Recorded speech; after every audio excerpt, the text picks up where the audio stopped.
Assalamualaikum warahmatullahi wabarakatuh. Selamat pagi semuanya.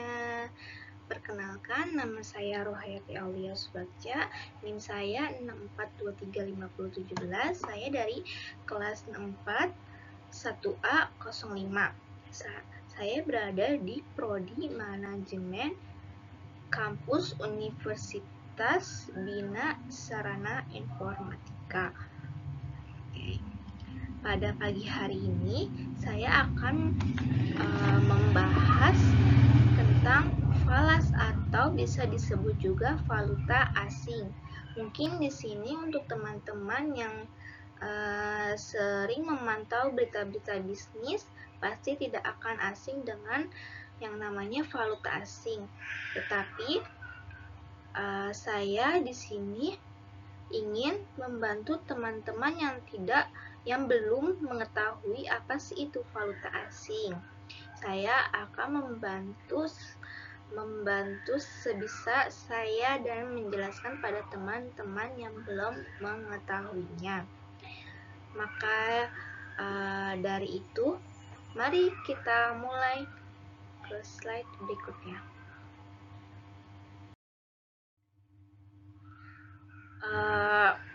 Di sini saya akan membahas apa sih itu valuta asing. Kalau dilihat-lihat dalam era ekonomi yang semakin maju, semakin berkembang, semakin pesat ini, transaksi ekonomi pasti tidak akan lagi terbatas akan wilayah suatu negara, melainkan meluas ke seluruh dunia kan? Karena salah satu aspek penting dalam transaksi internasional adalah valuta asing yang sering kita sebut sebagai forex exchange. Valuta asing memainkan peran krusial dalam perekonomian global karena memungkinkan perdagangan internasional, investasi lintas perdagangan internasional, dan juga perjalanan antar negara seiring dengan meningkatnya aktivitas ekonomi internasional. Valuta asing juga sangat penting bagi pemerintah, pelaku bisnis, investor, akademik, karena valuta asing ini merupakan mata uang yang diakui, yang digunakan, dipakai, dan juga diterima sebagai alat pembayaran dalam perdagangan internasional. Valuta asing yang banyak dipakai biasanya merupakan mata uang suatu negara yang memiliki peranan ataupun kendali yang cukup besar dalam sistem di seluruh dunia. Falas atau forex exchange ini adalah mata uang yang digunakan dalam transfer internasional. Valuta memungkinkan negara melakukan perdagangan atau investasi lintas batas dengan menggunakan mata uang yang berbeda. Dalam konteks ini, kurs valuta asing menuju pada nilai tukar mata uang. Pertukaran mata uang yang berbeda. Kurs ini ditentukan oleh mekanisme pasar berdasarkan penawaran dan jumlah permintaan serta dapat dipengaruhi oleh berbagai faktor seperti faktor ekonomi, faktor politik, faktor sosial.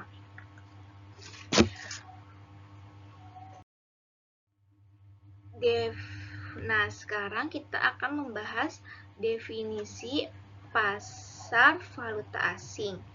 Pasar valuta asing atau bisa disebut juga foreign exchange market atau forex biasanya kita menyebutnya sebagai falas, yaitu suatu jenis perdagangan atau transaksi yang memperdagangkan mata uang satu negara terhadap mata uang negara lain.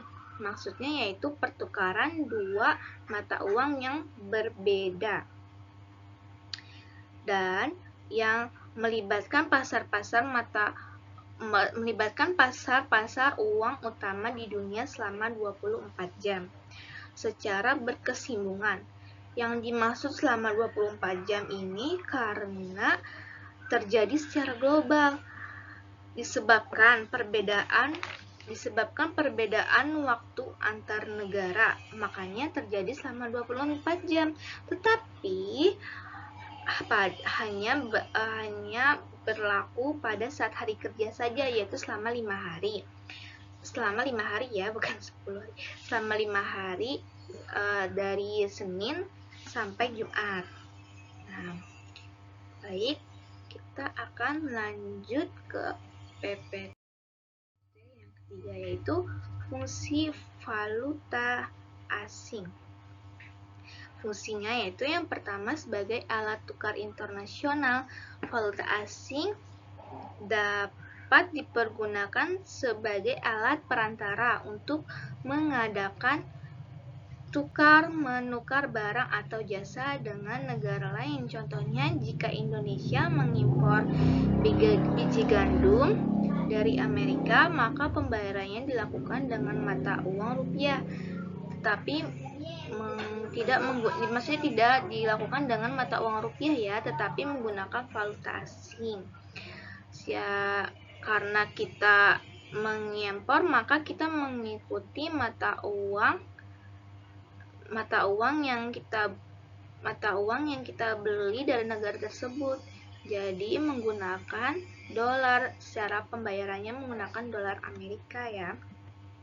Lanjut, fungsi valuta asing itu sebagai alat pembayaran internasional. Jika pemerintah mempunyai utang dari negara lain, maka pembayaran cicilan utang dan bunganya harus dilakukan dengan valuta asing. Dalam hal ini, valuta asing dapat dipergunakan sebagai untuk alat mengedepankan pembayaran dengan negara lain. Oke, fungsi yang ketiga yaitu sebagai alat pengendali kurs. Kurs sendiri dapat diartikan sebagai perbandingan nilai mata uang suatu negara terhadap mata uang negara lain, di mana kurs mata uang suatu negara bisa menguat ataupun melemah. Valuta asing dapat digunakan sebagai alat untuk mengendalikan kurs atau nilai rupiah terhadap mata uang asingnya.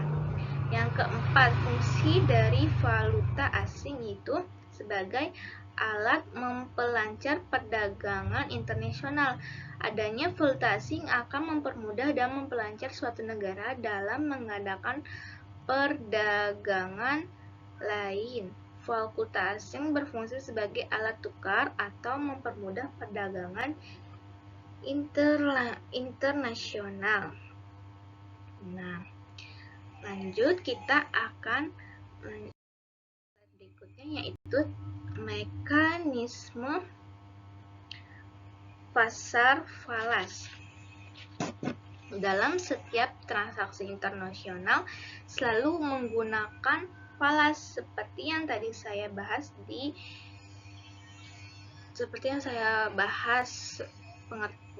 pengertian falas tadi ya. Nah, inilah yang menyebabkan transaksi falas global memiliki mekanisme yang dapat menyelesaikan transaksi yang kompleks dan juga beragam secara efisien.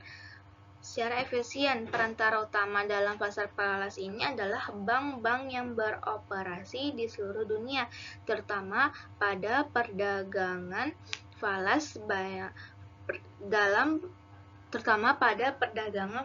Bank-bank ini membutuhkan jaringan telekomunikasi yang sangat maju dan canggih, di mana dapat menghubungkan bank-bank tersebut dengan klien dan bank-bank lainnya. Tidak seperti perusahaan saham yang memiliki rantai perdagangan trading floor. Pialang berbagai bank ini dalam pasar falas tidak pernah bertemu dan berhadapan secara langsung. Falas ini terjadi karena adanya kegiatan jual beli antar suatu negara dengan negara lain, dan masing-masing negara itu memiliki nilai mata uang yang berbeda, sehingga ketika melakukan transaksi dengan mata uang yang berbeda tersebut akan terjadi sebuah penyesuaian.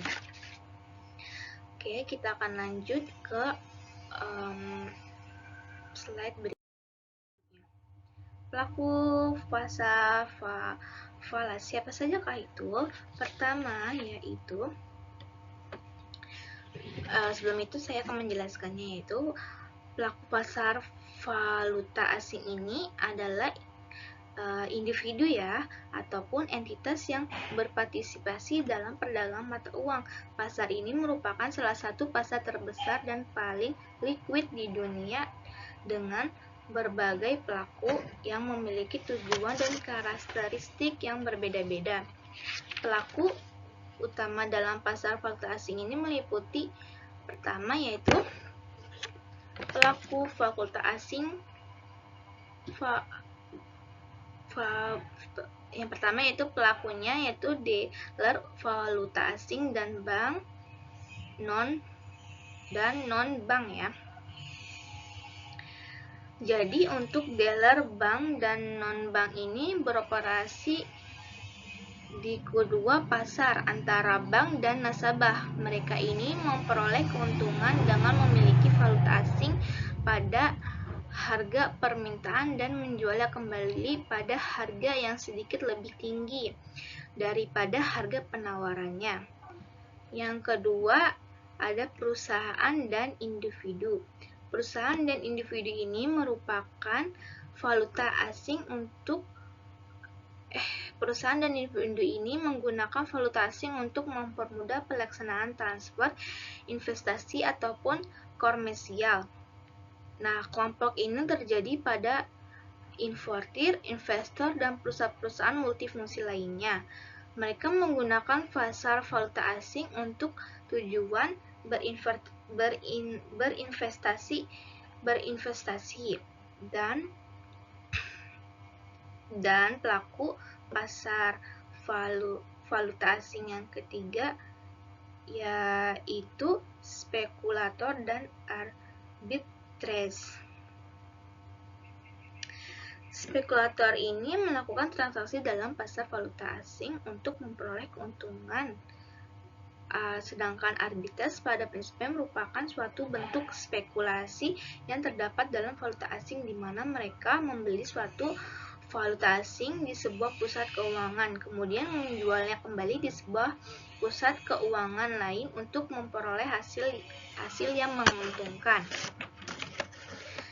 Kegiatan arbitrase ini memungkinkan oleh mereka karena mudah dan cepat dilakukan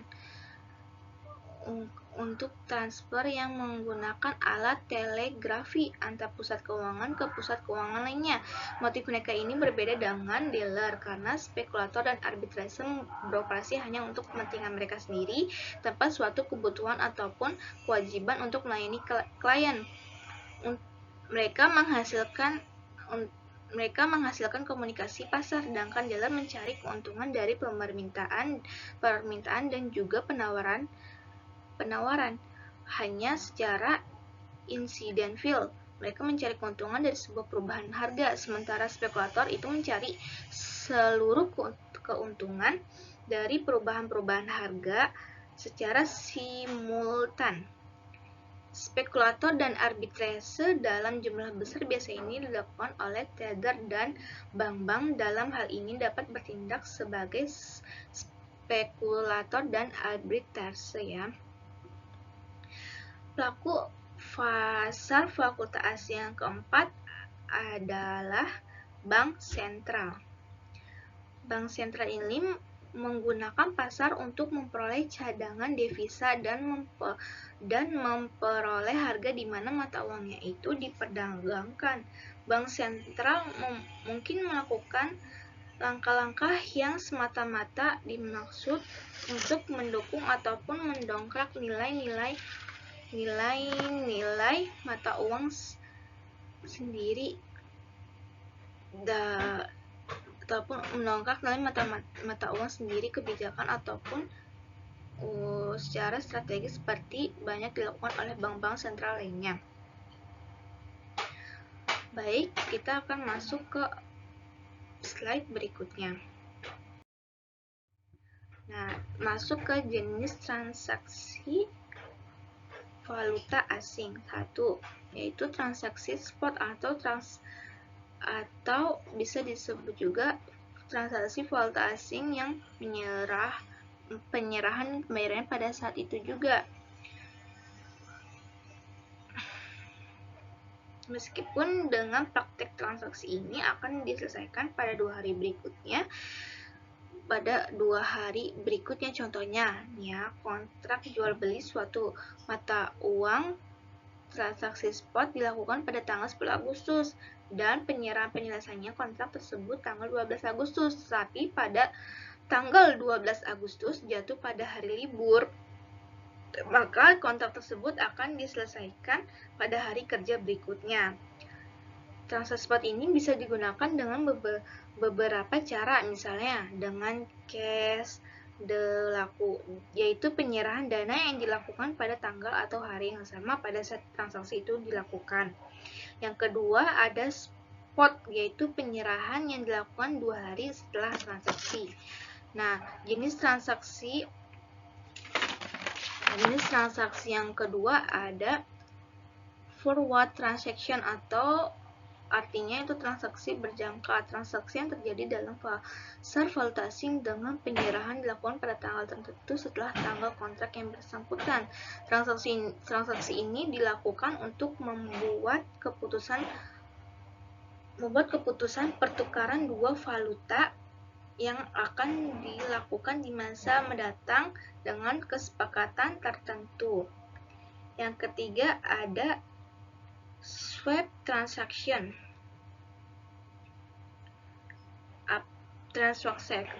Swap transaction itu adalah perjanjian untuk meminjam suatu mata uang dan meminjamkan mata uang lain secara bersamaan pada tanggal awal, kemudian menukarkan jumlah tersebut pada saat jatuh tempo.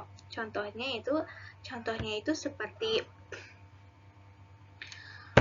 ada dua perusahaan, misalnya ya, perusahaan A dan perusahaan B.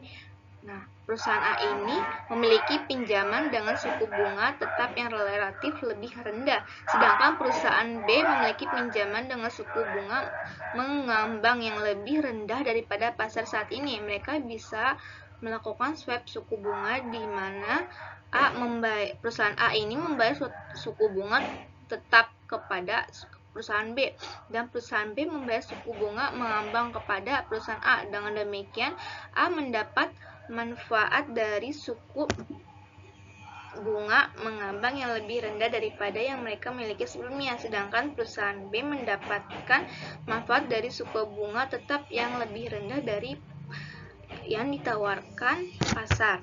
Nah, itu contoh dari swap transaction, atau artinya transaksi swap.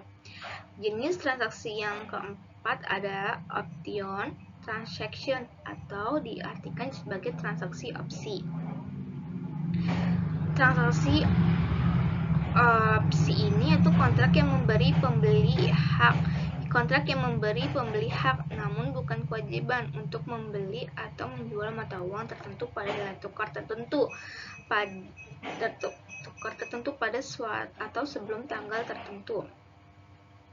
Contohnya seperti sebuah perusahaan mengekspor produk pertanian ke Jepang dengan pendapatan dalam mata uang Jepang yaitu yen. Diperkirakan perusahaan dapat menjamin produk tersebut.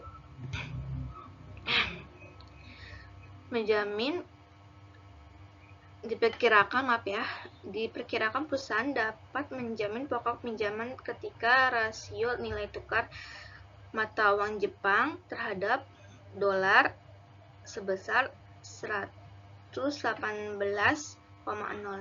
Perusahaan mengantisipasi bahwa akan ada pendapatan mata